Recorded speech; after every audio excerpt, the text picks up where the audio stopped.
name's Jem and welcome.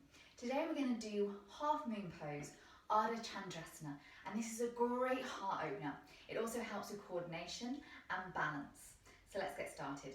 Once again, you can modify this for where you are today. So even if you're pregnant, you can do this. Now, we start off in our warrior two, our warrior two stance.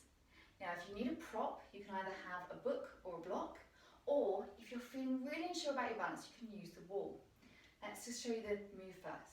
So from here, from warrior two, you're going to take your hand to about a foot in front of your front foot. Now, if this is too difficult, then you can always take that block and place your hand on it. Maybe, if you want, you can use a chair or the couch to hold on to as well, if it's a little bit too low still for you. Gently taking the weight into the front leg, we're gently going to lift that back leg up off the floor, flex the foot, and then gently come into your half moon pose. If feeling comfortable, you can start to take the gaze up towards the top hand. Make sure that the back leg is engaged, the feet are on, the thighs are switched on, the glutes are working. You're grounding down through the standing leg.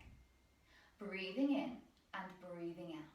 So if you're feeling not strong in your balance, you can take this against the wall. Use the wall as your support for your balance so you can focus on building the strength in the legs. Breathing in for 2 and breathing in for 1. Gently take the gaze back down towards your hand and then nice and gently, nice and slowly, bring that back leg back all the way down, back into your warrior two.